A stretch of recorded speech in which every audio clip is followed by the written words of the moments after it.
Hey everyone, welcome back to another Engadget Podcast live stream. I'm senior editor Devindra Hardwar. To my right is our reviews editor Sherlyn Lowe. Hello, Sherlyn. Hello, high five. Right below me is our guest Julian Chokatu from Wired. Hey, Julian. Hello, thank you for having me. Hello, and diagonally is podcast producer Ben Ellman. Hey, Ben. Hello. Hello, welcome back, everybody. Last week it was me and Dan Cooper, so now we have the full crew back. And we will be diving into Apple's upcoming iPhone 13 event, or whatever they end up calling it. But yeah, how's everybody doing this morning? So if last week sounded a little strange to you, that's because I wasn't around. I was on vacation. But don't worry, the sterling quality is back. Yeah, exactly. I'm sure Dev did a good job. I will admit I did not listen to the episode. Because yeah, good job. Good job, Sherlyn. That's really all I'm have all the faith in you. Supportive. Who is actually all the faith in you. Paying attention. Hello, chat room. Hello, everybody that's out there. Which reminds me, I should go look at the chat. Yes. Sheikh Faritha, Hamza, Kunshal, Karthik Reddy. Hello, everybody. Thank you all for joining us. Danny Leung. Yeah. So I realized, as we were telling our video producer to actually take us live, we all just watched the Matrix trailer. I could have said, bring us to broadcast depth, and I didn't. And I'm annoyed at myself. That's a good line. Yeah, we got to use that line again. But yeah, if this is your first time joining us, folks, we will be recording our audio podcast, so we cannot chat with you during that. We will have some Q&A times in between our sections. We're going to lead off with Apple's iPhone stuff. We have some other news, the Matrix Resurrections trailer, which I'm sure everybody here has seen, probably. I also wrote up iRobot's new Roomba, so there's a bunch of stuff going on. This is going to be probably not a super long episode, but we'll see how it goes. And is everybody good to go? So we've got Kryptonian Nolan, Ching-Mi Chung. Jiming Chung, yes. Okay, I should always defer to Sherlyn for pronunciation on that. Who says the Matrix trailer is good? We're going to be talking a little bit about that. If this is your first time watching the show, we do a little bit of culture talk at the very end, so stick around for that. We'll be talking about that. We'll be talking about other fun movies and the big other action fighting movie that may be part of an MCU, so stick around. Indeed. So are we all ready? I think we're good to go. All right, yep. I have the show notes up here. Okay, let's kick off the actual podcast, the audio podcast, in 3, 2, 1. What's up, Internet, and welcome back to the Engadget Podcast. I'm senior editor Devindra Hardwar. I'm reviews editor Sherlyn Lowe. This week, what else? What else is it except preparing for Apple's iPhone 13 event, or whatever they're going to end up calling that thing, right, Sherlyn? Yeah, I feel like we're pretty set on that name, but that's, I'm not putting any bets on it anyway. We'll see how it goes. As always, if you're enjoying the show, please be sure to subscribe to the Engadget Podcast on iTunes. Leave us a review on iTunes too. Subscribe to us wherever you can. And also, we typically do live streams on our YouTube channel around 10 a.m. Eastern every Thursday. So join us for that. Join us for some Q&A, and we'll get to know your names. That's always fun. Let's just head right into this Apple event thing. And to talk about it, we've brought on Julian Chokatu from Wired. Hey, Julian, how's it going? Hey, I'm good. How's everyone here? We're peachy. We're peachy. I'm running on like 4.5 hours of sleep, but that Matrix trailer woke me right up.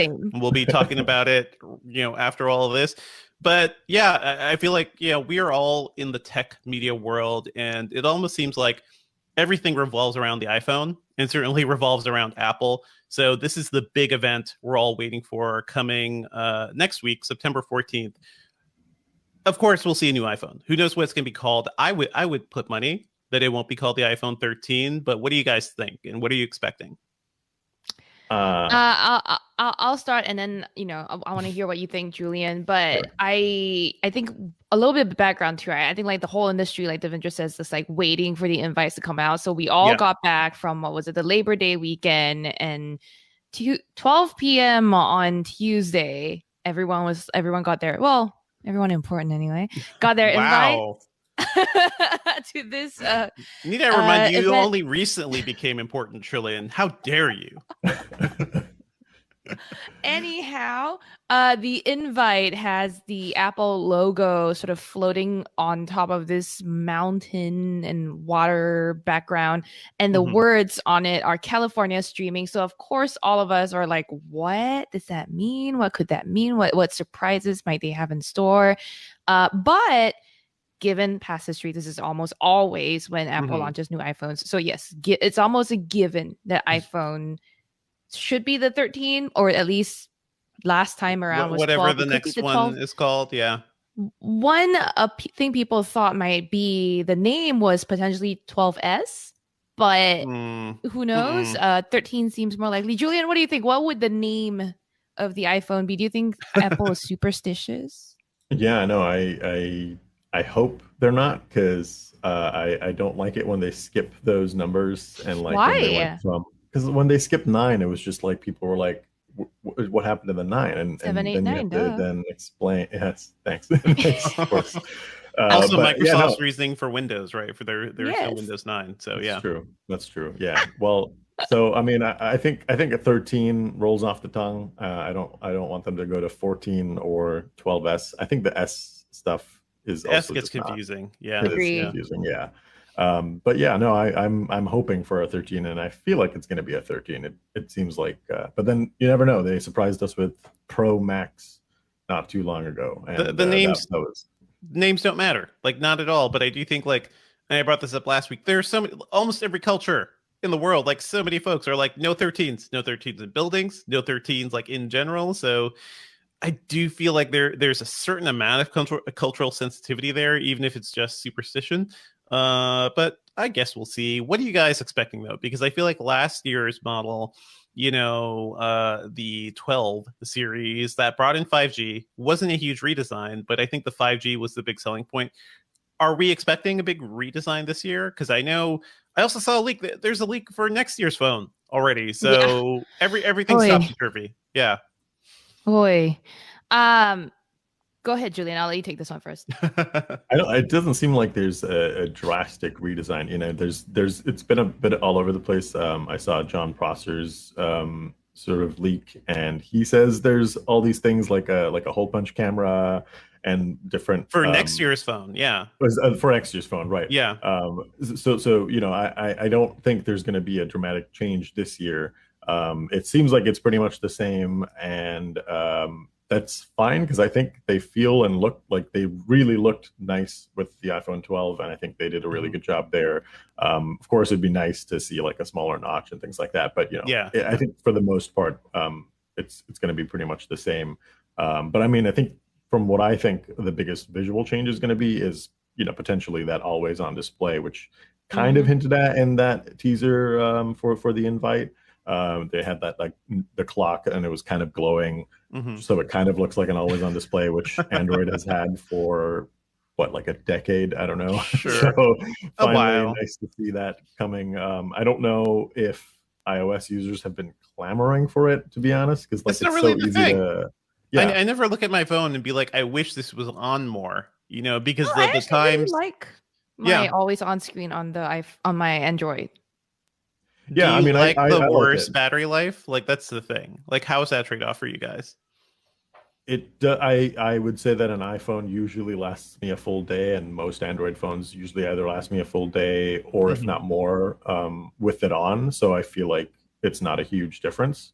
Like right now, I have a Nokia phone right now next to me, and it's telling me the time. So it's nice. I get it. I just don't. I feel like when it's going to come to an Android phone, people were super excited, but on iOS, I think most people might be like, it's like, all right, blah. Yeah. It so the thing I really just want to see is high refresh rate screens on everything, on all the lines. That's been on a lot of Android phones. That is the thing that I think for a lot of people, what do we do on our phones? We scroll and we read and we look at other people's social media posts, and the way to make all that look smoother is to refresh that screen faster, so you get smoother scrolling, smoother everything. Are we expecting that this year? I mean, I don't know how much. I'm sure you've paid attention to a lot of the leaks too, Julian. But I recently, just yesterday, spent a lot of time kind of like wading through all of the leaks that have been out.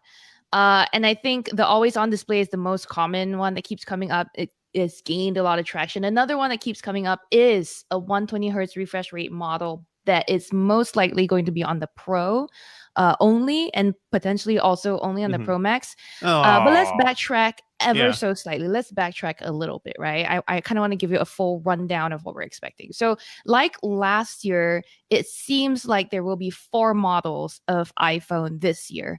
Whether it's called the iPhone 13 or not, there will be an iPhone, say, 13 mini, regular 13, Pro, and Pro Max. So this is all but confirmed thanks to an FCC filing for updates to the MagSafe charger that listed 4 new phone models. So this is almost like not a big shocker, and it's almost guaranteed. Then you've got the always on display rumors. We've got the 120 hertz refresh rate rumors on the larger Pro model, maybe both the Pro models. We don't know. Let me just say, I hope they don't do that, because that's what they did last year with the camera thing. And I'm like, those Pro Maxes are big. Those are big half-pound phones. I don't want to carry that. Chill out. Right. Yeah. But I no idea really. I think they might need the bigger space for more battery to support something like that. Who knows? Bigger batteries is one of the rumors too that people have been talking about. But there's also talk of some slightly smaller camera notches on the front, just slightly. I don't think you're going to see a punch hole display in this year's model, but maybe a refined design. I'm seeing some very interesting comments in our YouTube chat, which, for the listener, you can come join us again, like Devendra said, on Thursday mornings, that point out, by the way, funny things like Kylo Tech here says that always on displays barely affects battery life. I believe that's coming from the Android side of things. And I want to reiterate, yes, always on display and high refresh rates are definitely concerns for battery life, dropping overall. But another report that's been widely circulated is that Apple might be using an LTPO, a lower power, more energy efficient display for the high refresh rate model. So there's a lot of screen stuff going on, basically, is what I'm thinking, right? Julian, does that line up? So let me just say, does LTPO cover OLED? I thought that was like LCD only is the thing. I'm pretty sure it does. At least they're going to sort of implement that and work on it. We'll see. I see. But I mean, it's kind of weird that they were one of the first to use 120 hertz display on iPad in 2017, and it just kind of was like, all right, we're just going to put it on the iPad Pro line and nothing else, while everyone else started adding it. And now they're kind of late to the game on a phone. But it's nice to be able to see it. But yeah, that LTPO I think should allow it for the refresh rate to sort of change and probably go down to 60 when you're not doing anything like scrolling on the phone or playing a game. So that's nice. It just seems a bit like, finally it's here. It's on a phone. It took so long. Yeah. And yeah, you're right. It's probably going to be more of an adaptive thing. That's another, I think, battery saving measure that might be there too. Does this satisfy your 120 hertz itch, Devendra? I mean, almost. First, I hope they get it. It doesn't even have to be 120 hertz. If it was like 90 hertz, just give us something more. Give us something a little smoother than 60 hertz, because we are so used to 60 hertz screens, and there's a jaggedness to scrolling and to movement. And I also surround myself with high refresh rate monitors at times, so I start to notice these things. But I also do think it's sort of like the jump to Retina displays. Like, your eyes can tell when a screen is moving faster, and to me that alleviates eye strain. It makes everything look better. I think ideally it should be adaptive. I think we're seeing Windows 11 is going to be supporting that too. That's going to be on PCs as well. And that's the idea, where you don't have to worry about always using the high refresh rate. And if you're doing something like just sitting and reading and not really moving the screen much, it could slow down and save some battery life. Adaptive is the way. That is the way we should do it. But we just need to have that gateway to higher refresh rates. Anything else, like a camera wise, other feature wise? Yeah, so many. But Julian, you go ahead and tell me what your favorite ones are so far. I mean, I just can't wait because like I saw a leak that was saying that they're going to use improvements to sort of night mode where they improve astrophotography, which you could kind of do on the current iPhones. But if you look at the sort of teaser invite thing, you know, they sort of focus, the camera sort of pans a little so slightly up into the stars. And one of the leaks was that, you know, if the iPhone camera detects stars in the shots, then it'll sort of change the algorithm to make sure that it's, you know, focusing on that more and maybe probably do a longer exposure or something like that. So that's exciting because, you know, Pixels being able to do astrophotography the past 2 years has been great. Like I love that feature. And so finally being able to get something of equal caliber, if not better, on an iPhone would be really nice. Great. Speaking of stars. Yeah, go ahead. Go ahead. Speaking of stars, I think you guys talked about this on last week's episode, but a satellite communications mode or feature might be coming to the iPhone as well. It's one of the rumors. Sure. Of course, the early reports got everyone excited, but I think subsequently people found out. And my first take when I first read this was, oh yeah, obviously this is only going to kick in when you have no cellular communications. But now people are like realizing that seems to be the implementation, which is yes, only available when cellular isn't available. So in rural places, which I think is a smart idea if it does happen. And according to the rumors, it uses a modified version of Qualcomm's, one of Qualcomm's modems. So it could, like if the component's already available, then it sounds like it's feasible that this might roll out in this year's model too. But Dev, you were saying. No, well, first of all, it would be nice to see, as I was chatting about with Dan, like, sure, when you're far off, you're camping or in the middle of the woods or somewhere or hiking, it'd be nice to have some sort of connectivity. Right now, you can buy satellite phones and have a separate service that'll, you know, kind of give you that protection. It's not a feature that was really going to help a lot of people. You know, it is a very extreme edge case. But hey, if they can fit it in, that would certainly be like a thing Apple could use to like say, hey, Android doesn't have this. We can do this other thing. I was going to ask you guys about 5G because 5G was the big one last year. I think, sure, my iPhone 12 Pro is fast. I don't think it's necessarily always faster than previous models. It's not always faster than 4G LTE. If I'm standing in front of one of the big, nice Wi-Fi 5G towers, sure, I'll get really nice speeds. That is a very rare thing these days. Is there anything on the phone side that could offer a better 5G experience, or are we still just waiting for the networks to catch up? I don't think so. Like I've been testing so many 5G phones, and it's become one of those features where it's like almost 4G LTE at this point for me, where it's like, I don't need to test this because like I don't have much to say, because it's either you connect to 5G and you have sub-6 speeds, which are sometimes great, but sometimes like normal, and normally pretty awful actually for me. And you're not gonna like notice like who exactly is downloading like a Netflix movie while you're walking on the street, like walking your dog. Like maybe you are, I don't know, but like for the use cases for me, the use cases I think of is like if I'm packing my daughter into the car and oh my god, I forgot to download Paw Patrol or something to her iPad, and like before I drive, I have like maybe a minute or two, and I just really want to get something in there. I don't want to rely on streaming. That sort of use case seems good, but yeah, again, it's not an everyday thing. Yeah, it's like pockets of moments. Yep. I agree. I think that like 5G has potential, but sub-6 is in general not very good. Like I've been on T-Mobile for a while, and I don't know if I showed you this, Julian, the last time we were around each other, but apps just won't load. The internet just won't load anymore because 5G is that slow for me. It's so weird. I suspect it may have something to do with my carrier, T-Mobile, which, by the way, I'm not bashing them for any reason, just because our former parent company and still a 10% stakeholder, I believe, of Engadget's parent company, it's Verizon Wireless, but they do not have any say over editorial stuff. But anyway, I don't think T-Mobile's network, which is mostly sub-6, is that great. What you really do want, I personally feel, is millimeter wave, which is where you see the big differences, but that takes a much longer time to build out, and you know, reliable connections are much slower. But all that said, going back to the iPhone 13, that's not one of the big things, you know, that rumors and leaks so far have us expecting. I think we can expect it. It's a given. I think they will all be 5G phones. whether they'll have mid-band support, that's like the next big thing in 5G, will be the only, I think, thing in question. What will that give us? Is mid-band better for like in-building 5G reception, I think, right? It's like, think of it as halfway between sub-6 and millimeter wave is, I think, what the right way to think about it. But correct me if I'm wrong, Julian. Do you agree?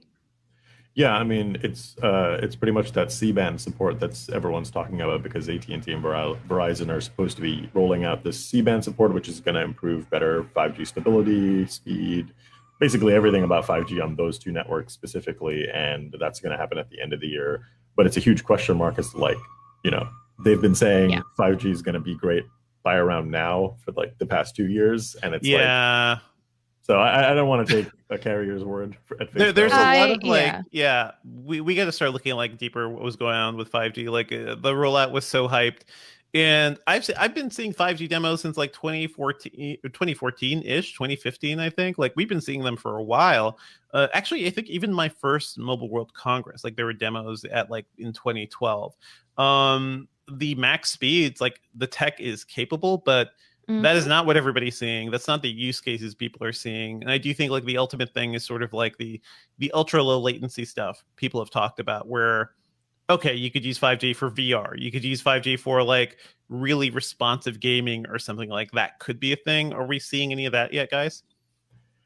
They're shipping stuff on phones. Like I recall, I think it was the Pixel 5a, you know, has like Stadia like pre-built, and like sort of highlighting these experiences. But like I just don't see the real benefit, like unless you're on millimeter wave, which again is kind of hard to tell when you're on millimeter wave, because you have to be on a specific block on like and find the node. And so like I'm not sure who's hunting for millimeter wave nodes out there, but when you're at home, chances are most people aren't gonna we are. Yeah, we are. But when you're at home, you're probably not going to turn off Wi-Fi and switch to 5G. So like then you have to consider, I'm paying for 5G and I'm paying for the right amount of data and everything. So it's just too much for the average person to think about, that I don't think it's a big deal. I feel like we got to move on from iPhone stuff, just because it seems like it's going to be. You mean we got to move on from 5G stuff? There's still more 5G stuff. What other iPhone stuff you got? What else? I'll just quickly run through the rest of the stuff, right? So in addition to like improved astrophotography or an automatic astrophotography mode, there's also potentially portrait video recording mode, and the hardware of the cameras themselves are supposedly going to increase. I think the ultra wide cameras themselves are supposed to get a boost with better sensors and lenses. As for the two other main cameras, we're not that sure they're going to get significantly upgraded just yet, but at least on the ultra wide cameras, you should see hardware improvements. And then as for the overall design, like Julian said, there's not going to be much change. There's some sort of refinement. I believe perhaps a grippier texture is one of the rumors that came out, I believe, of Max Weinbach, who has been leaking a lot of this stuff in the past. But apparently Apple is also working on titanium frames for some time in the future. We don't know. And then, the rest of the stuff that we talked about for iPhone 13, I think, we already said a faster chip is almost a given. So yes, expect a faster chip. And maybe more other components. We don't know. But there will be other devices, and I think that's what you're trying to get us to, right, Devendra? I mean, I hope there will be other devices. That's what it sounds like. Yeah. Are we expecting a new iPad at this point? Or usually it's like another event, right? It's usually a month after. So I almost want to say, so one of the comments in our YouTube chat to ask if there might be a new MacBook Pro redesign. And one of the smaller rumors floating around is that yes, there might be a MacBook Pro with a flatter look that's a bit more reminiscent of the MacBook Air, I believe, might be coming. But according to the timing reported by Bloomberg's Mark Gurman on that potential redesign MacBook, it's more like between September and November. So this is, if anything, the one that might be slated for a little later in the year. Everything else that we're expecting, though, include the Apple Watch Series 7, the AirPods 3, and yes, new iPads. And we can start with the iPads, right? Because new iPads, I feel like, probably going to be a given. At this point, we're talking about the entry level iPad, and just at the this base point model. already, the base cheaper, not the Air and not the Pro. This will be like the iPad 9 at this point if it does launch next week. And the leak don't seem to indicate that a lot will be changing visibly. We're not gonna see. One thing, by the way, that's not coming to the iPhone 13. People were like early on, were like, maybe there's gonna be an in-display fingerprint sensor. And now people are like, nah, sorry, fam, we couldn't make it work for this year. I personally wouldn't want an in-display fingerprint sensor on an iPhone. I don't need it just yet. Julian, have you heard of any? Yeah. I know. I agree. I think fingerprint sensors are a thing, but I've been an Android user where they've never really gone away. So I like the pixels. Yeah. I've looked at the iPad rumors, and it seems like it's a carbon copy of the past 3 from the past like couple of years, which is fine. It's not great in a way because yes, they're still one of the best tablets that you can buy at that price, but at the same time, best. Let's not hedge here. Yeah, sure. That is the tablet you're going to buy if you're buying one under 400. Yeah, but it's becoming a part. It's almost like it's just becoming complacent. It's like they know they have a comfortable lead, so they don't need to do much there. Whereas there are Android tablets that are cheaper or in that price range that look nicer. That might they just don't have the software to sort of back it up. So sure, Apple can do whatever the heck they want, but it would be nice for them to sort of maybe try a little more and innovate a little bit there, because I just think most people are probably going to be buying that one, and for it to just stay so stagnant is kind of maybe a little disappointing for some people. But it's a minor nitpick. It's a hard thing because it's sort of like they have perfected the entry level tablet in a way, right? Like my daughter has one. She has the 6th gen that we use for like when she's eating food and she needs to like watch a show, otherwise she'll freak out, or she's in the car. And it is that use case. It's that use case of just like you want to bring a little video around with you or somewhere. Not if you want more power, you get the iPad Air, right? And if you want really pro level power, you get the iPad Pro. The plain iPad is just here to be cheap, because I bought mine 2 years ago for like $230. These things retail for $330-ish, and they get cheaper all the time. So I almost wonder if would you think a price cut would be better? Like, okay, keep it the same, but make it $299, permanently or something. That would be nice. I also do wonder if they're maybe not really changing it much because they might think that the design with bigger bezels and is just more comfortable for a lot of people and familiar, and maybe on a tablet it makes more sense to have an option that's like that with the physical button that people are used to, as opposed to maybe switching to that all gesture design with Face ID or Touch ID on the side, just because it's more convenient. Because it's kind of like how they have the iPhone SE, which is sort of that phone for people who hate the iPhones with Face ID and gestures and no buttons and all of that. So it could just be that it's perpetually going to be that. But I do think a price cut is for sure warranted. I think it could go to $250. That'd be nice. Yeah, that's the thing, right? Apple will never do that, because that's the thing. What they want is they want like higher prices per unit or something. What is the earnings term for that? But average price point, they want that to stay relatively high. Anything else you want to add about iPad, Sherlyn?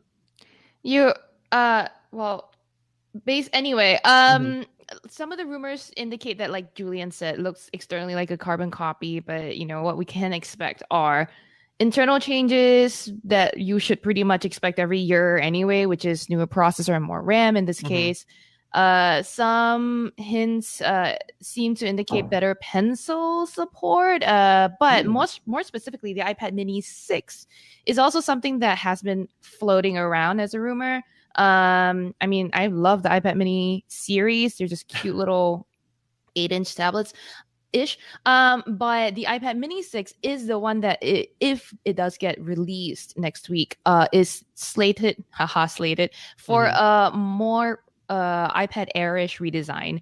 Don't know if it will for sure happen, but if that is true, the other rumor that's floating around is a smaller pencil might also be in the works. Yeah, to work with that little tablet. So that's your iPad rumors for next week. I personally, I think we will see new iPads. I just don't know how much change to expect from them. Yeah, definitely. Like there is.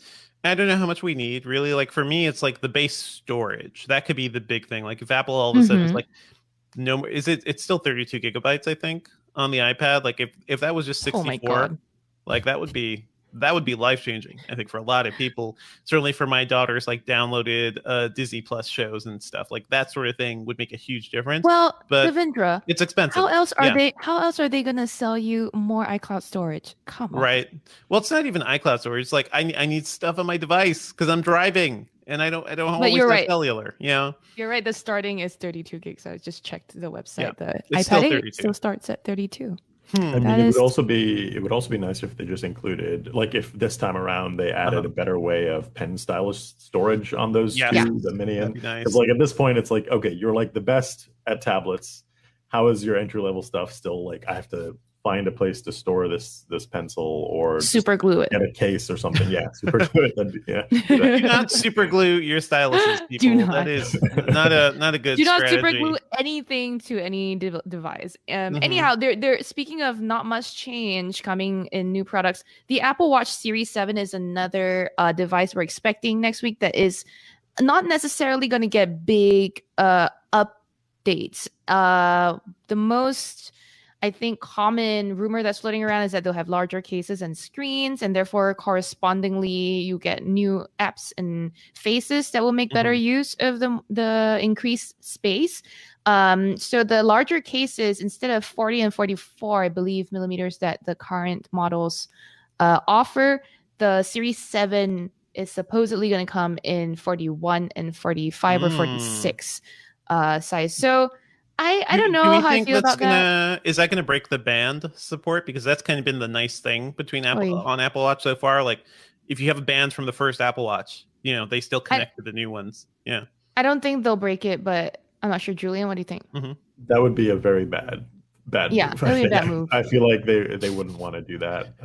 But yeah, it wouldn't be too difficult, I think, to keep that little housing for the strap the same while still increasing the case size just ever so slightly. Because also another thing is they're giving us thinner bezels around the watch display, supposedly. So more room to do things and look at things and they show could you get an more extra info. millimeter of space. Like, by shaving those bezels down a little. Isn't part of the rumors too, like, we're expecting maybe a flatter design, like more like the iPhone 12 series? Yeah. Yep. So like flatter edges. The edges are not so curved and rounded. So yeah, slight redesign as well. Without having seen them in person, I can't tell you like what a flatter redesign will necessarily mean day to day.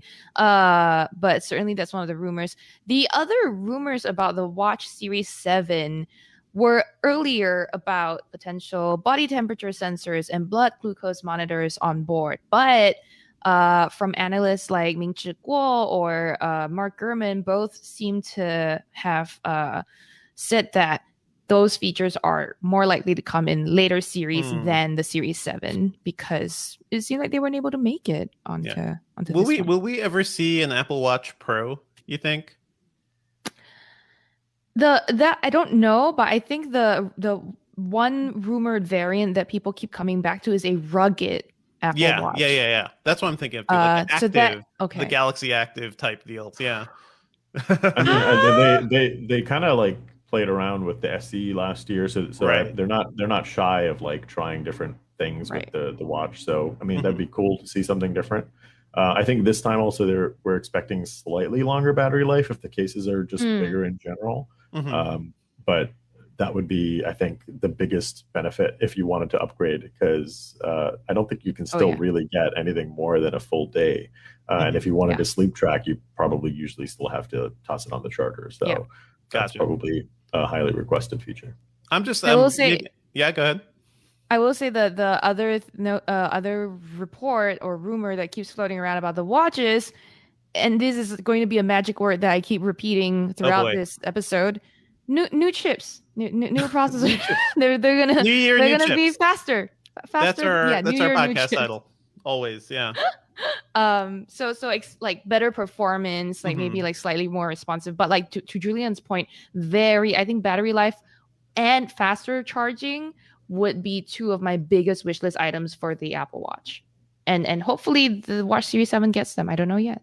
Gotcha. I'm wondering, will they ever take this tech and just bring it to pets? Give us the Apple pet collar. It's going to happen. Just using they'll put it into AirTags. Yeah, exactly. Oh my god, Julia! With the AirTags. They got to make the AirTags smaller though. Like that's the. I just started playing around with those. I shoved one into my wallet, and I'm like, why? You should not be this thick to be in wallets. I don't know. Anything else you guys want to add about the Apple stuff? I know we like talked about before the show Apple TV updates, and personally, like I would not expect that. We got a new model last year, or at least a new remote earlier this year, right? Is it earlier this year? I don't even know anymore. It was April 2021, I think. When we reviewed the 4K. So there you go. None of that, and also there's not much for them to change on the box level because. Yeah, it supports like all the audio and video stuff they need to right now. It's the remote they need to fix, and I think they fixed it pretty well. Yeah. Julian, you were about to say, There's also like all the AirPods rumors. Yes, exactly. Which I don't know how to feel because everything points to something that's like a AirPods Pro look, but then the actual buds are not like silicone, like they're just like the traditional AirPod design, which. It's a better ergonomics. I don't know. We're hearing like the better, like the in-ear design will be very similar to the AirPods Pro, but the actual features, like supposedly there's some debate around whether or not active noise cancellation and spatial audio will be coming to the regular AirPods 3, if that's what they're called. But I don't know, Julian, did you see that one image that was leaked, I think in February, of them in their case, or actually slightly outside of the case, where the carrying case just looks a little taller, I think, or wider than I mean, have you seen that they're using like the ear tips in those? Because I've been all over the place where it's like they're not using ear tips and they're using like a traditional normal AirPod design. So if that's the case, I'm gonna hate it. The one that I'm hearing, the one that I've seen with most credence is that there might be ear tips. But who knows? Honestly, like maybe there are options. Maybe it comes in the box or something. I don't know at this point. But AirPods 3, long overdue. I think if we don't see them next week, people might riot. Also, guess what they have? Guess what they have? A new chip. Probably the new Bluetooth chip. Anything else you guys want to add about Apple stuff? I do feel like this. I'm waiting for them to surprise us, but in terms of current products, I don't know.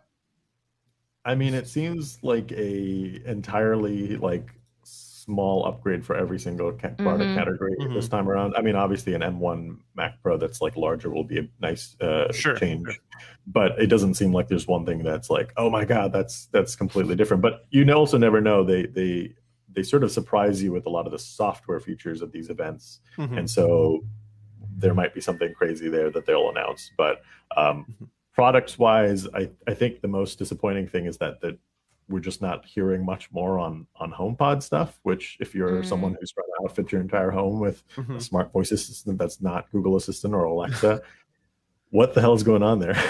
Like, I mean, poor choices. Did they kill the big HomePod? Is that just like kind of... Yeah, that's discontinued. They just have the Mini, which is fine. I think the Mini is perfectly capable and definitely more appropriately priced. It's just you still have far fewer HomeKit enabled devices than compared to the other ecosystems. And I mean, it just seems like it's not moving as fast as we should be seeing it move, but maybe they'll surprise us. It would be nice to see more HomeKit stuff. I have Arlo cameras around my house, and some of them are HomeKit enabled. So on my Apple TV, I could be like, show me the basement doors, and it pops up in a picture window on Apple TV, which is super useful if you want to spy on people or see like if people are approaching your house while you're watching TV. I would love to see more of that. I'd love to see like maybe more features from iOS 15, right? Like when they had their product event earlier this year, that seemed like the big thing. A lot of cool new features in iOS 15. I've been testing out the public tests, and it looks good, it feels good, and lots of features that generally like make life a little easier, I think. I don't know what you guys, your perspective has been on that. Yeah, I have been living with the Android beta a little bit more than I have with the iOS 15 beta, but I'm about to make the switch back because, of course, gearing up for Apple Week, I need to get reacquainted. But we were just saying that a lot of these updates seem to be minor incremental changes on the hardware side. I do think that what Julian sort of hinted at is probably going to be true, which is software is probably going to be where we see a lot more of the surprises. iOS 15, we already more or less know what to expect, but there might still be a kind of new feature that Apple will throw in there. Who knows? And then watchOS 8, I think just also seemed to me like a very minor update over the watchOS 7 software. So not sure what's going to happen there if Apple might show off something also next week for the watches, but everything else seems fairly incremental on the hardware side. Julian, what do you think? Yeah, I mean, again, I'm in the same boat as you. I've been trying to write this Android 12 beta thing, and I'm going to just now switch over to the iPhone to get on that. Yes, but same. So I don't have too much of an experience with iOS 15, but I'm most excited for setting up all those focus features, which is like those are great. Those have been great. Yeah, so that's probably my most my favorite iOS 15 feature, because I'm pretty sure I thought of that like 5 years ago. Oh, screw off. I totally did. I should have patented it. Yeah, we all did, buddy. Come on. Such a genius, Julian. I know. Sure. What a genius you are. Is there anything else you want to mention, Sherlyn, about this? Yes, I do, which is that the reason I have been knee deep or neck deep in sewage water, rumors and don't leave reports, your building. Yeah. is that I have I am working on a what to expect story that not only it covers everything we've gone through, but has some other details as well, with all the links to all the rumored pictures and everything. A video will be up on our YouTube channel soon too, so you can also check that out. If not later today, then first thing tomorrow. So be sure to watch Engadget. That's all I'll add on that issue. Great. Thank you so much. And Julian, anything else you want to add? I am only going to plug Wired.com. Sure. Wait, let me give you a better intro for that, and you can plug your Twitter account too. You can plug everything. Yeah, plug everything. Your band, your other podcast, whatever. Okay. Oh my God! Do not plug what I am about. I can tell you. Yeah, plug that thing. The Trillin is. Don't plug. No, don't plug the food one. Don't plug that. All right, let me wrap you. All right, Julian Chokatu, thank you so much for joining us. Where can people find you on the internet these days? I'm mostly on Twitter at Julian Chokatu, which should be on the screen. It's hard to spell. But you could also... Please spell it, because our audio listeners do not have screens. Or the dog can spell it. The dog can spell it. We can bring Tobu over. Give me 2 seconds. Just take that again. Put dog on cam, you coward. Yeah. The dog's like, your time is up. That's Julian for you, kind of always just running around hapless. That is basically the BBC video. Yes. Yeah. All right. Well, he's there. We go. Dog. Oh. Okay. I'll do that again. Oh, hi. You can find me on Twitter at Julian Chokatu. Wait. Hold it. Just let's do it again, because you were like getting your breath and everything. That's true. Yeah. Deep breath. Right. Let's start it again. Okay. You can find me at Julian Chokatu. It's JulianChokattu. And I'm always on Wired.com, which is where we test all of our gadgets and write about all the tech news as well. So check out Wired.com. Cool. Thank you so much, Julian. Thanks for joining us and for being the voice of reason, as usual. Yes. You can pause your recording and save that for Ben. And do you want to do Q&A here? Yeah. If you want to join us with the dog for chat Q&A. Sure thing. Up to you. Hi, Tobu. Yeah, I love when dogs do the soft licks of just like hi. Like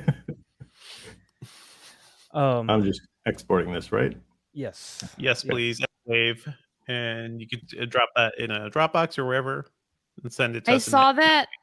I saw a lot of good comments while we were talking. So first of all, I wanted to shout out hi to Jonathan Anderson, Kylo Tech, Neutron Star, Dad Isn't Mad. What a great name. Jeevan Raj, all for joining us. If, a little bit later than the start of the show, but all good. Just make sure you rewind a little bit, because some of the stuff that you asked us about, I think Jonathan Anderson, we had already talked about earlier. Yeah, there were show. questions about refresh rate, and there were questions about satellite calling that we definitely got to already. Hi, Wilso. I see the hi. People who are like, hi, you're back. I'm like, hi, back at you. Right back at you. ACBC is here. I see a comment regular. Mark Dell, obviously, also here. User Hamad Sumru says, cool hair, Julian. Thank you. I try. I've gotten hair compliments on the chat also, and it just makes me feel so good. Especially because I put very little effort in. So. I've always been jealous of the folks that can have nice droopy hair, like in the front. So yeah, love that. What do you call that? Is that? I went to the barber and I just explained this in a very rough fashion, and he was I want to flow in the front. Well, when I said I want this part shaved mostly and like leave this long, he was like, I've never seen anyone do that. I'm like, what are you talking about? It's common. It's common. It's a thing now. Yeah, it's a thing. So I don't know the name, but it's nice. I like it. It's a side mullet. I don't know. Sherlyn no. Disdain. I'm not a floppy hair person. It's a frillet. I don't know. Sherlyn is a poofy hair person, I guess sometimes. Sure. I think someone, I can't remember who, maybe Jonathan Anderson, asked what colors we've heard might be coming to the iPhone 13 line. I know that I saw some places reblog or re-report this pink, bubblegum pink 3D printed version. I swear to God, this doesn't seem that's an artist rendering, like someone played with a 3D printer and made a case. That's it. I don't think that has any real like weight to it, but if it does come through true, I guess I will request that as my review unit color. And also, speaking of, a lot of people talking about lossless audio for the AirPods being one of their wish list items. Good luck. I really don't know yet when that's going to come. I'm not sure the AirPods 3 is going to be where they show up first. That's useless. Let's just, these are these tiny earbuds in your ears. Yeah. These are not like pro grade headphones. What? They're gonna send more bits to your headphones that you will not hear? I don't understand. What are you guys talking about? 3.5mm headphone jack. Yes. These are not headphones with 3.5mm headphone jacks, right? So yeah. Stop.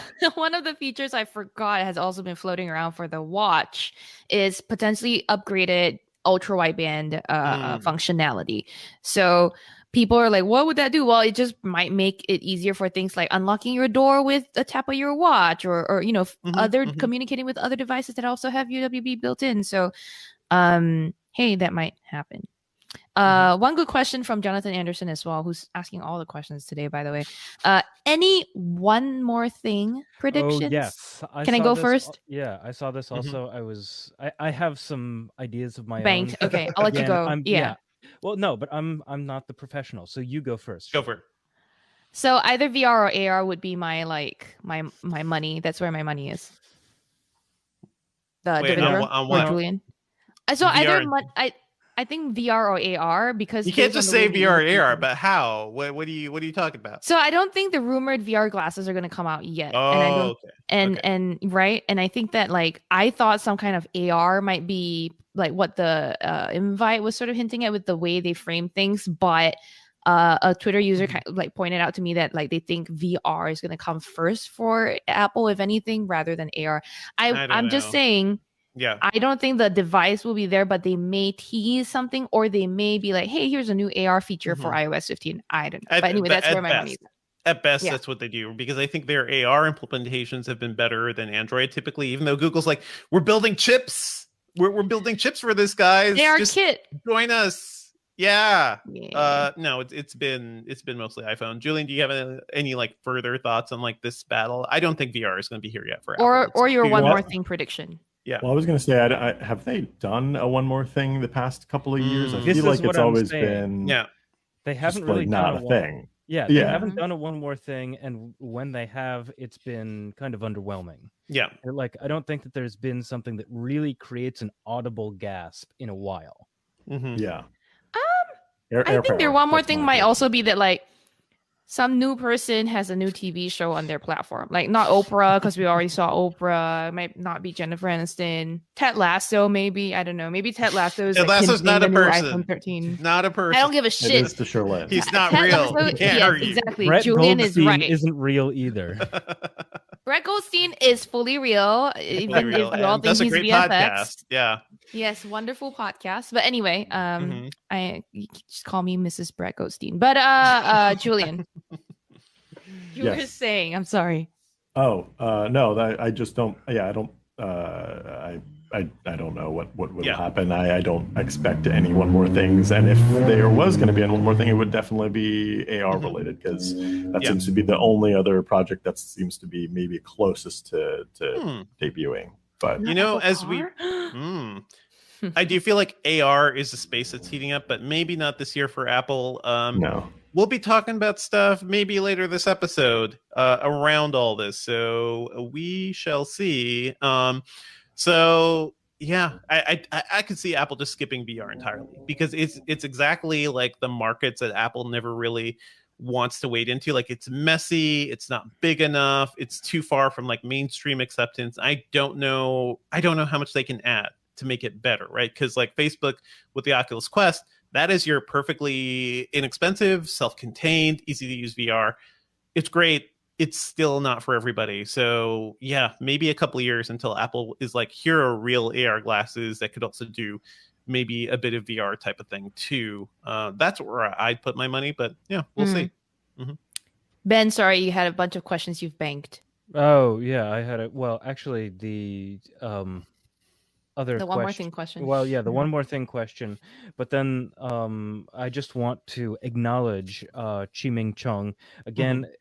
Sorry for mispronouncing your name before, but they were talking about hope Touch ID will return. That was from a while ago. We talked about Touch ID just not going to be a thing, and it seems very unlikely that iPhone is going to do something like the Pixel and put a fingerprint sensor on the back or something. No, I love that back fingerprint sensor. While I was away, I saw my brother. He has a Pixel phone, and it's just a really cool feature. But I don't think that's going to be a thing. Beautiful rear fingerprint sensors. I see a common sentiment in the chat, by the way, is people keep asking, "Hey, can we talk about the iPhone 14 rumor that was leaked yesterday?" Look. A little bit. We talked a little bit about it, but we can also talk about iPhone 14 after iPhone 13. Can we do that? Can we like not mix up the streams? Well, y'all are causing. It does inform it. It's like, well, look at how little. Yeah, look at how little this leak is showing on the iPhone 14. Like that really tempered my expectations for whatever the heck we're going to see next week. I'm also still curious. Oh, go ahead. I was gonna say that also so early on in the pipeline, things might still change. Like that's like a year out at least, right? If you're like at least 2 weeks out right now, we're talking about iPhone 13 rumors. There's very little that time for Apple to like decide to drop anything from a specs list or whatever. They're done. They're making these things. So an iPhone 14 might still change. It's nice to imagine, but then we might as well talk about what you want to see in an iPhone rather than a rumor that will change or might. That's change. Also what we're talking about. That's fine. This is true. Yeah. Like Ben said, the back fingerprint sensor should come back. Remember when I think it was LG that did that first, and we were like, "What are you doing, buddy?" Yeah. Poor LG. Selfie. Poor LG. Poor LG. R.I.P. Yeah. R.I.P. I think it's neato. I like it. I just you're Marge in The Simpsons. I just think it's neat. I just think it's neat. It is neat. So I think we might be all figured out. I mean, I did want to talk a tiny bit about the weird notchless phone in Ted Lasso, but I think that's just kind of a mistake. It's just visualization. Like, no, I saw people like coming up with conspiracies for that. I've been watching some early versions of Ted Lasso episodes, guys. You would be shocked at how much is just like previs. Like them standing in the field, all like the entire soccer field. It's all green screen. It is ridiculous. Like how much digital. The entire soccer field is? Most of the time. Some of the seats are, but then they're also copy pasted and almost all. Okay, but are we talking about the practice field, or are we talking about the actual game field? When they have games with the lights and everything, that's all green. Well, yeah, the games, the actual games, I understand could be the practice stuff on the pitch, they shoot, I believe, at what is not actual AFC Richmond, but what is actually what was that? The one of the teams they fight very early on.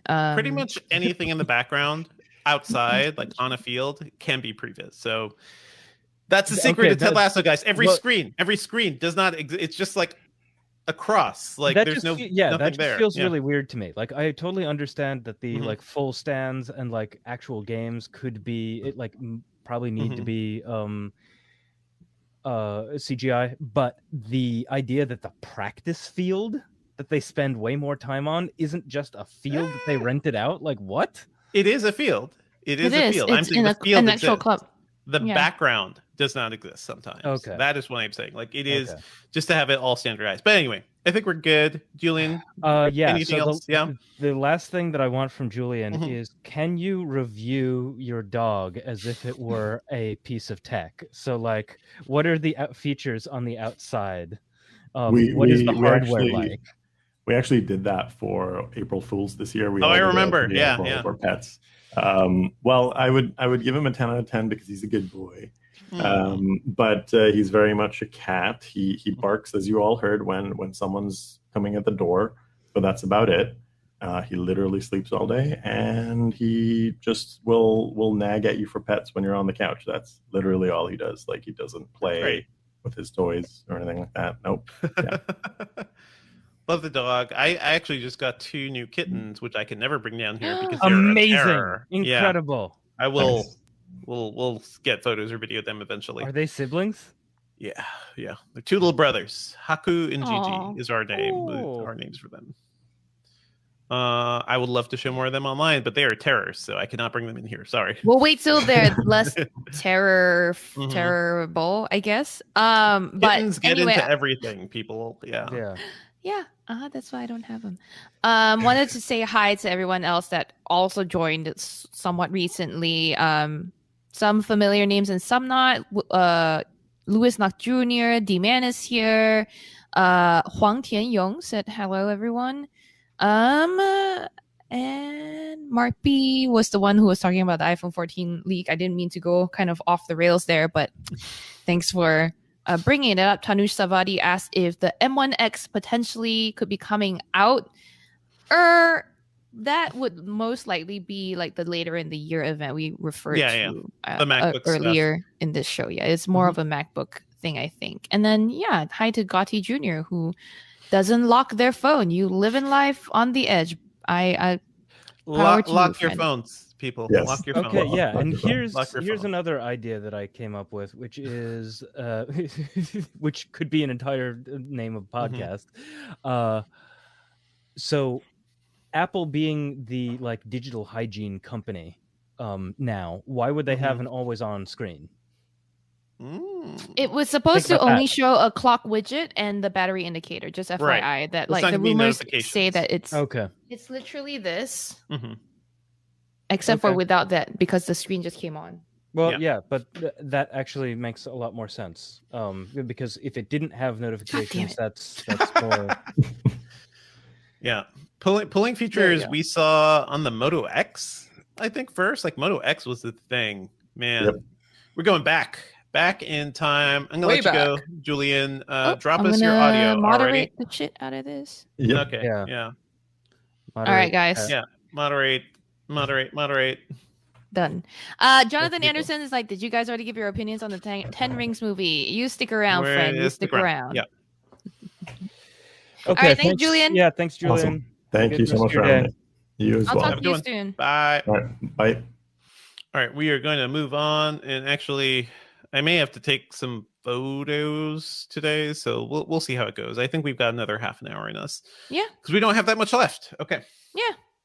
Well, I mean, we'll just talk about Shang-Chi and the Matrix. Exactly. Okay.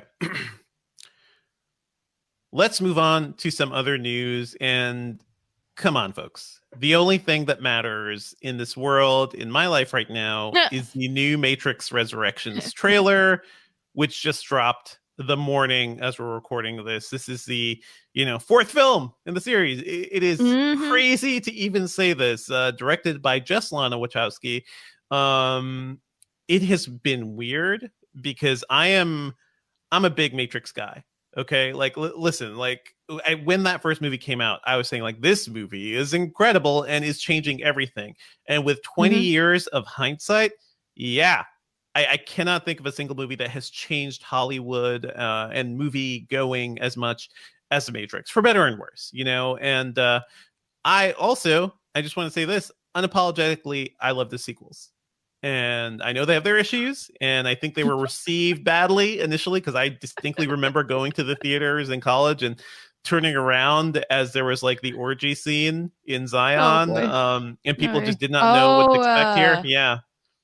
No, it was like the rave yeah. slash like sex scene that's there. I love those movies so much. I am glad that there has been a lot of like analysis online and among critics and stuff of the sequels. As messy as they are, I think they're like bold, ambitious movies.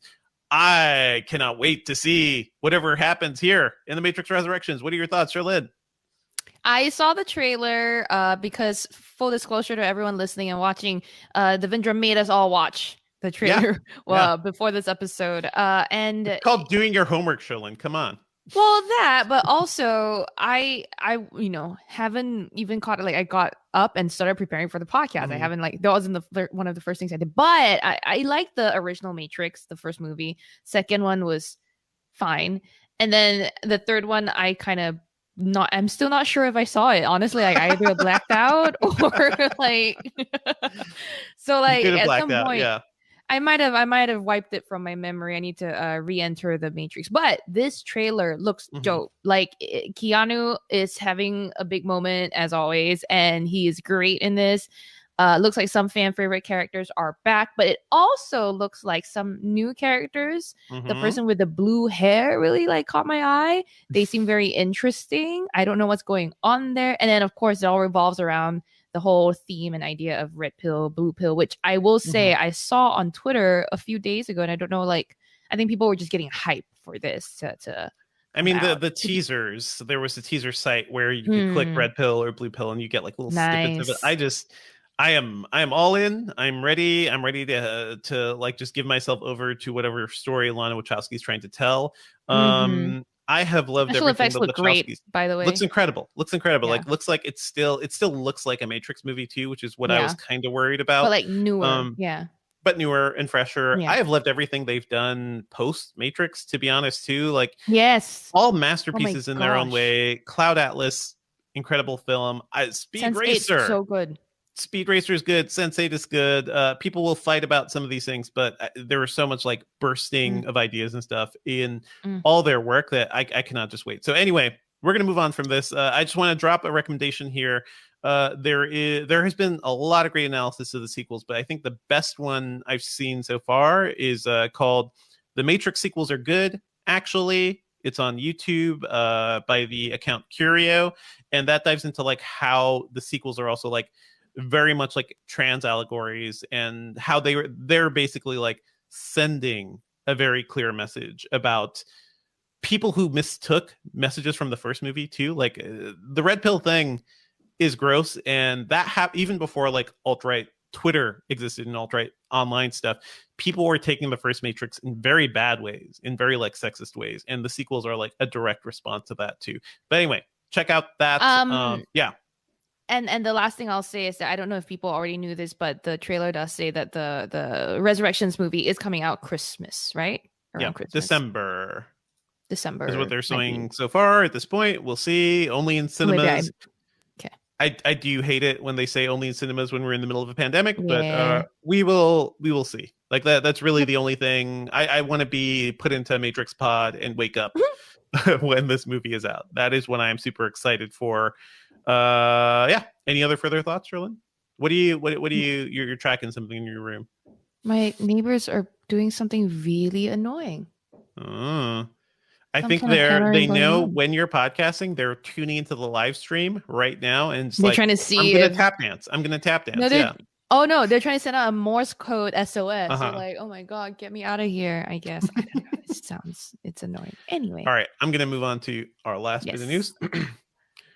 Okay, let's move away from the Matrix and let's talk about friendly machines, friendly robots, like iRobot's latest Roomba, the Roomba J7 Plus. They just announced this overnight. I wrote it up. The big key is that this one has a camera and computer vision technology to detect objects, the obstacles, things in your way, and also poop. Pet poop. Yes. Okay. Yes. Great. Sherlyn, you do not have pets, so I'm not For sure good you're reason. aware that this is a potential issue. But hey, the biggest nightmare of leaving your Roomba on a schedule and just like leaving the house, which I do occasionally, is your pet makes a mess and the Roomba is just a dumb little vacuum bot and it just like will suck it up and spread it around your house and keep going. I've been on the internet. I've seen the pictures. It's not fun. It did not look like a fun time was had. It's a nightmare. So this new Roomba, the J7 Plus, is $849. It can basically it can see the poop. It can detect the poop. I talked to the CEO of iRobot about this, about their like poop their poop research, right? And they modeled stuff out of Play-Doh. They had employees send in photos, so they could build a machine learning model for poop. I think they may be the only company that has done this. But yeah, if this Roomba sees poop, it will mosey around it and keep cleaning. And they're also giving you a pet owner official promise, poop. If your Roomba does actually make contact with poop, they will just replace it for the first year. So that is kind of a nice thing because it's a good fail safe. Yeah. Can I just say, like, that's the thing that I have an issue with, right? Like, if it's making all these promises, it's like, okay, the poop, we will avoid it. And if it fails, you for sure want a new one because you clearly are going to have that poop kind of stuck in the motors and everything and smearing forever. But do you want a new one or do you just want a refund? Like, why would I just chance that again? Like, I would not. I mean, you probably wouldn't chance it and you'd probably run it at different times. But hey, listen. I have Roombas pretty much on every floor right now. Roombas are great because I am very lazy and I would also like my house to be clean once in a while. So to have that, just like I clean up the floor and I tell the robot to do the thing and it goes around and does this thing, that is a really useful thing. So I think Roomba people and people who like robot vacuums are like into this. This just gives you another level to trust them. That's all. I think it's a smart move. It's weird too because this Roomba is not as powerful as the S9 Plus I talked about a couple of years ago. That one still sells for $12.99. That one is a more powerful Roomba, has like a square edge. This one's basically an updated Roomba i7 Plus, but I'm intrigued. And they also say they're going to bring these sensors and this camera and more intelligence to like future Roomba models down the line. So listen, Roombas are expensive. They're an extravagance. Not everybody needs it. But I've really liked following them for a while because it is the closest example of us living together with robots. I got to pay attention to when the Matrix uprising is going to happen. It's probably going to be Roombas first at this point. Yeah, based on all the cartoons that I've seen so far, yeah, probably. Based on all the cartoons. So anyway, the Roomba J7 Plus, it detects poop. Pet Good poop. job. Not Good human job, poop. iRobot. Specifically pet poop, yes. It could probably detect human poop too, which hey, I have a toddler and poop is everywhere. Poop is a fact of life. So sure. Thank you, Roomba, for detecting poop. Well done. Well done. Let's move on to what we've been working on. I have spent the last week testing out the RAV4 Prime, which is a car I've been waiting to drive and play with for a very long time. This is a plug-in hybrid from Toyota. It is the most high-tech RAV4 around because you could plug it into your wall at home, get around like 30 to 35 miles of electric driving. And then after that, it just like drives as a hybrid car. So there's none of the range anxiety you get with a Tesla or some other electric cars, but also far more efficiency for like when you want to do actual gas runs. And I think the stat for a lot of people is that like we rarely drive more than like 5 or 10 miles in a day, unless you're commuting. Because of that, there's actually, there's a good reason to have a little bit of electric power in your car because it means you won't really have to fill up the tank as much. I love this thing. It feels good. I'll be writing it up soon. I wish like I had time to like do a video on it because it is beautiful. It drives really well. It is so much better than my 2017 RAV4, and it is definitely a sign of like where Toyota's going, hopefully, and where I want to see the rest of the industry go. I think I talked about some things. Like, I think we talked about Toyota like preventing, like pushing back electric vehicle tech in a way too. So they've been disappointing me in that respect. There was a story about them like giving money to basically insurrectionist politicians, which they eventually walked back. So they've done some dumb things, but in terms of their tech, in terms of their car designs, I generally like lean towards them. So yeah, this is a very cool car. Cannot wait to play with it. But Toyota's also made some interesting assistive technology too. So I mean I pay attention to them in that respect, but exactly. Yeah, not so fun what the other stuff they're doing that's not so great. What are you working on, Sherlyn? I am working on being a better person. No. Well, yes, luck. That. But but also I'm just kind of getting out. Like I came back from a time off and have been trying to catch up. And then of course, with Apple coming up, we're ramping up the preparation for that. So we will be hosting a live stream come September 14th, which is when the Apple event is. Right after Apple finishes, we will be live on the Engadget YouTube channel. Me and UK Bureau Chief Matt Smith to talk about all the announcements, to share in our disappointment or bask in our excitement together with you. We shall see. We'll have a fun time. But then it's it's event season. It's September, October. I'm no sleep till Thanksgiving, I think, but that's behind the scenes stuff that I'm working on. I'm also working on the Overworkers cover of the BC Boys song, I guess. Yes. Yeah. No sleep too. Thanksgiving because I'm so busy. And also, like I said, the what to expect from Apple's event is coming shortly on Engadget's site or YouTube channel. So check that out. Very cool. Let's move on to our pop culture picks. I feel like we're going to be talking about something, but you have anything you want to mention, Sherlyn, before we dive into our special thing? Mine's tied into mine will be a good follow-up to our special thing, I think. Okay, so I'll go first then, because I saw Shang-Chi and the Legend of the Ten Rings, which I know you have seen, and I loved it. I love it so much. Good, right? This is top 5 MCU for me. Yeah. The best choreography in the MCU. The choreography is so good. Tony Leung just like elevates this thing to insane heights. Like so much so where I feel bad for Simu Liu because I love Simu. He's really fun. He has great comedic timing. His action, like he can move well. Like he's an action guy. Great. When this movie needs to slow down and have him emote or like do actorly things, I'm like, okay, all right, he's getting there. Especially the comedy actorly things. Yeah, but you can't put inexperienced actors up against Tony Leung. Like that's the thing. Like Tony is such a god, right? In cinema, and then in this movie, like he is basically presented as the villain, but I think more of an anti-hero. God, so human. Like the way he's humanized that character is so beautiful and brilliant. So my cousin also finally saw it I think recently, and I had told my entire family to come talk to me after they've seen the movie. And he's also based in America, and he's like, yo, I think you're the only person I can talk to about this. But he felt so, I think a lot of the struggle of being an Asian kid with your parents who are like tough love sorts, right? For him, he felt that very strongly. I think I felt it, but I think I have had some distance from the show, also my dad never beat me up like that.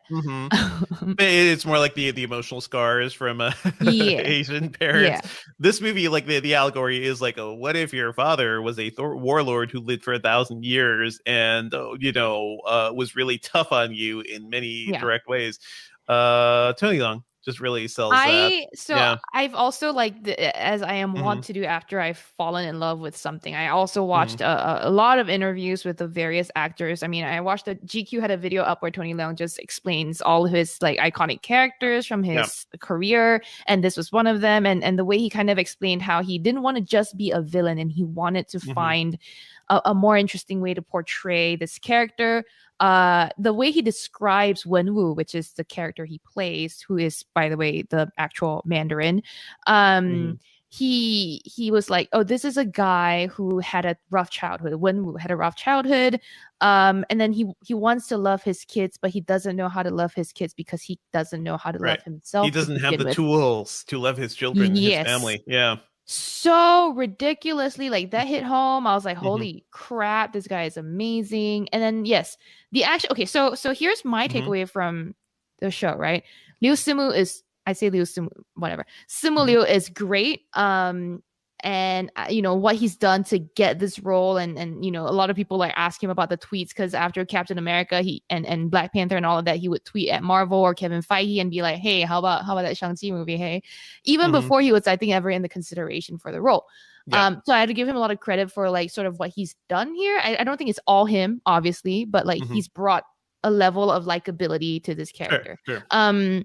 But I also felt like when I first started, when the movie first started, I was like, this isn't a Marvel movie. I was like, this can't be. This is a wuxia movie. This is a martial arts sword fighting movie at the beginning.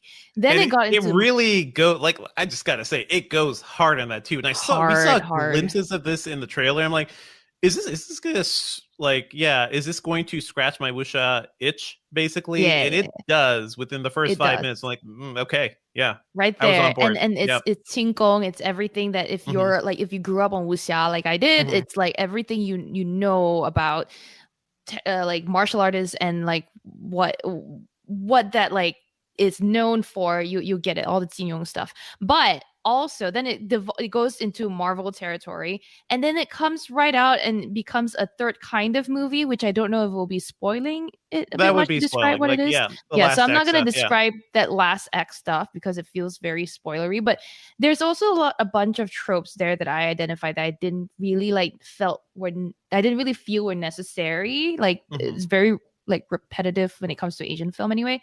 I did love Michelle Yeoh. Chen Fala was amazing also. I used to not like her. I am a convert now. Awkwafina was Awkwafina. And everyone else was like, really, the cast was great too. I think Awkwafina was Awkwafina. I do wonder if she's getting like maybe a little overplayed at this point. Like that's the thing. She's everywhere. Yeah, I know. She's not Singaporean. Also, she should not have been in Crazy Rich Asians. But I mean, there's all. If you want to talk about representation in that movie, there's a other road we could go down there. I love Shang-Chi. I cannot wait. It is, I think it's less than 40 days now until it's available on Disney streaming. So count down for that. If you can't make it to theater, if you do go to theater, please be safe. My strategy has been, I can sneak out like during the day on weekends when like nobody's at the theater basically, or or some days or something. And matinee go. There's maybe one person, maybe nobody. I saw Candyman. There was nobody in the theater. So I felt pretty safe doing that. But I would not go to like a prime time or an opening night screening at this point. We'll see. I'm very glad we enjoyed it. Turned out. I really enjoyed it. I did a full review over at my movie podcast at thefilmcast.com. What is the thing you want to add on to this, Sherlyn? So my recommendation, in addition to Shang-Chi, is a sort of also a comic-based show, which is after I saw Suicide Squad, I was like obsessed, and I started watching everything related to that world. So I saw the original Suicide Squad. I saw Birds of Prey. And then I ended up going like, oh my gosh, I actually kind of really like Harley Quinn. So I started to watch the Harley Quinn animated series on HBO Max. Holy crap, this show is good. Like the writing is smart. The characters are so likable. Lake Bell plays Poison Ivy, and she's by far my favorite character. The way she adds like vocal mannerisms to this person, like so real. The way they talk is like in our world. It's not like removed. And I think it's brought back a love of comic series for me. Like I used to love X-Men, watching X-Men as a kid growing up, the cartoon. But then like I moved away from that because I felt like they were for kids and they were getting a little bit boring. But no, adult superhero DC series, this was really great. So it's funny. It's not as irreverent, I want to say, as Archer, and it's not as smart, like in terms of the writing. Like Archer, it is like Archer style humor, but I think Archer like went downhill after a couple of seasons. So whereas this feels fresher. Yeah. This is definitely fresher, more I hate to say this, but it's more millennial friendly. I almost feel like it's very like millennial friendly. Is that our new judgment for a thing? Okay. That's my judgment. It soothed me because it was using my sort of words. Anyway, Harley Quinn, the animated series, there's 2 seasons on HBO Max. I think a third is coming. It was originally on DC, and then now, the new home is HBO Max, and the 3rd season is supposed to be like designed for the HBO Max audience. So who knows what's going to happen with it, but it's acted really well. Kaylee Cuoco, I thought was unrecognizable as Harley Quinn at first, until after a while I was like, okay, I can hear her. But what a great series. Go check it out. Great. And actually, I'll tap in one other recommendation here, just because I'm in like Tony Leung mode at this point. Yeah, he is so great. Have you seen The Grand Master, Sherlyn? Oh, so the one where he plays Ip Man. No, I haven't seen it, but I saw where in that GQ interview where he talked about it. Yeah. Do you know he broke his hand twice filming that show? Jesus Christ. I did know that. So Grandmaster, this is Wong Kar-wai's film, and Wong Kar-wai, a director I love, who is really into like these moody dramas. He has done like martial arts films before, but it took him a while to like get back into the genre. And The Grandmaster, which was released in 2013, is this like gorgeous love letter to martial arts cinema, but also to Tony Leung and his beautiful eyes. It is fantastic because it's very unconventional. It is very much like an art movie that will also will bust out into being like a kick-ass movie at certain times too. I think it was streaming in certain places. I saw it on Netflix, I think. It was streaming there. Just check it out. Like, watch the opening fight of that movie. Like, one of the most beautiful rain set fights I've ever seen. So there is some CG in it, but it is like, I think the elegance of what they do, actual choreography wise, is worth checking out. So that's pretty much it. Anything else you want to add? I will have to. I am so used to thinking of Donnie Yen as like my canon Ip Man that like I will have a hard time thinking of Tony Leung, but Tony Leung, you know what I mean? This is more like, this is the serious Ip Man. This is the one where it's like, it is a little darker, it's a little moodier. Whereas I think the Donnie Yen movies are fun, but they're like comic book movies. There's like Ip Man as a superhero. It's more action, Yeah, more action. Whereas this one is like about his the love he can't quite achieve, and how broken his life is at times, and also Tony Leung being just beautiful. Like, just, of course. Yeah. I think that movie took them years to shoot because of how complex it was. So you should definitely. Because he broke his arm so many times. Yes. So many times. Anyway, folks, that's it for our pop culture picks. Why don't we wrap it up, Sherlyn? Yeah. Well, that's it for the episode, everyone. Thank you as always for listening. Our theme music is by game composer Dale North. Our outro music is by our very own Terrence O'Brien. The podcast is produced by Ben Ellman. You can find Devindra online at Devindra on Twitter, and I podcast about movies and TV at the Filmcast at thefilmcast.com. If you want to send me robots that don't smear poop all over the place, I'm at Sherlyn Low on Twitter. Email us your thoughts at podcast@engadget.com. Leave us a review, please, on iTunes, and subscribe on anything that gets podcasts, including Spotify.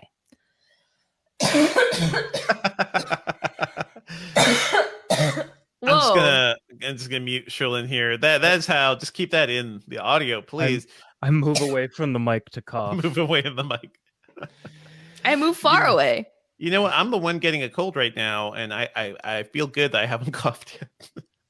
I mostly just choked on something. Okay, so I'm sorry. All of the questions that I have banked are honestly it's about the poop detection. Sure, let's go. This is why I put it in the headline. Yeah. So John Indomenico says, can it sense what kind of poop and its color? Because different colors of poop are different levels. I think of it bad. senses. It probably does color, but it's more like every poop is bad poop for a vacuum, right? The base level of detection is it poop? Let's just avoid that. If you ask is it like the meme where you're holding a book? Is it poop? Just avoid. What about barf? No barf. Liquids are tough. So liquids, because I was talking with these folks, and I was really getting into it. It's like, can you detect pet pee and stuff? Can you detect liquids? Yeah, no, and they can't. I asked about pet pee. They can't because 2D is really hard it has a single camera in the front. 2D stuff from a floor level height, because think about where your Roomba is looking at everything from the floor. Did you record this interview? Because I want to run it on the show. We can't. Yeah, it is me just really going at it because I think the iRobot guys just probably aren't the best conversationalists, but it is. That always happens. It is cool. It is really cool.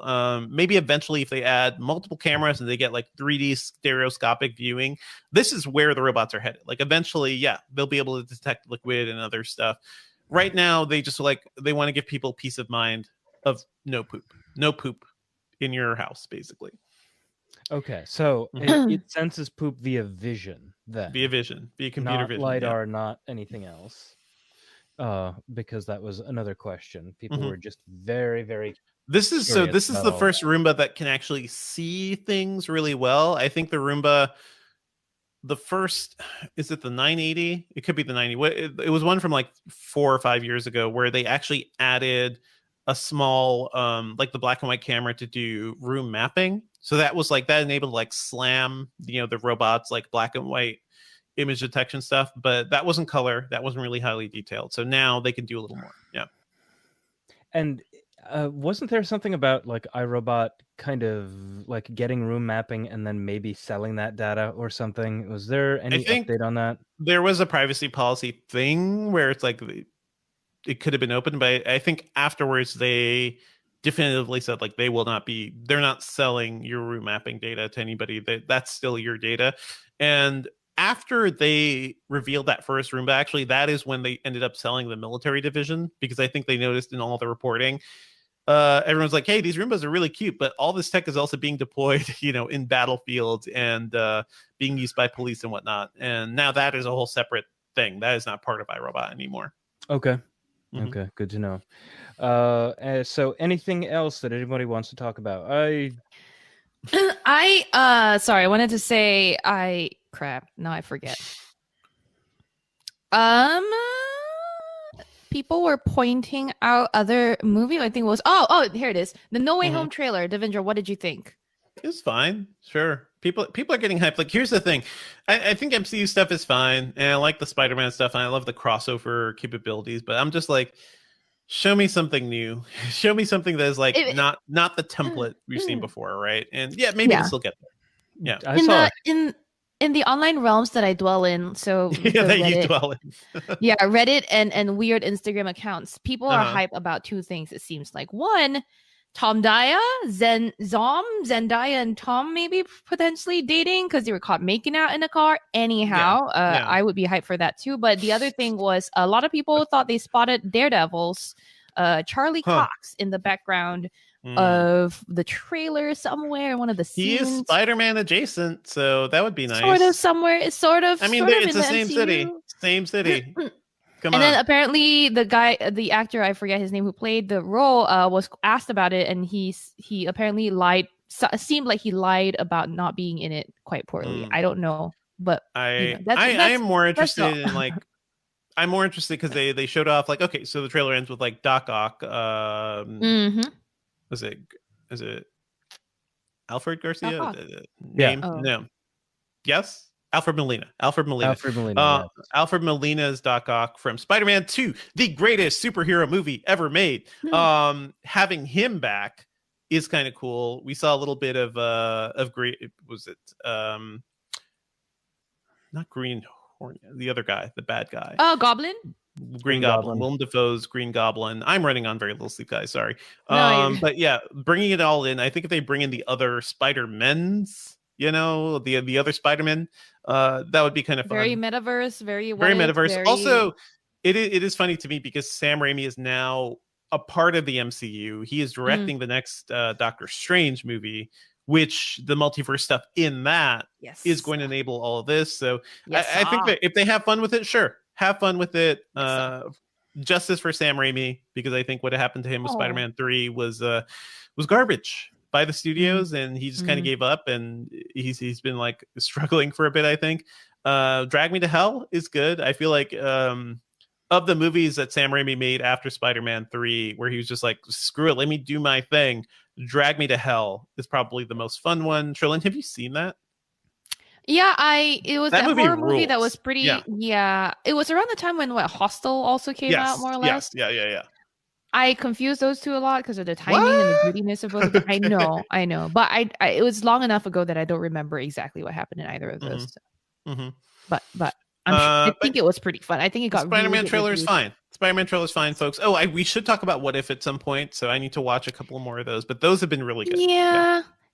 I again not so big on the animated series, especially like I didn't really I tried to watch that. It's not gotten me as hooked as Loki or. But did you see the Black Panther one? Basically, like no, Black I've Panther only seen the Cap one so far. Okay, so that one, I think that one is better. Like that, and that is also like the last role we have of Black Panther that's so far. true. So yeah, I do wanna check that out. I always think that it's interesting that like the conversations that people had in comic book stores circa like 1985 or so is now just what we're seeing.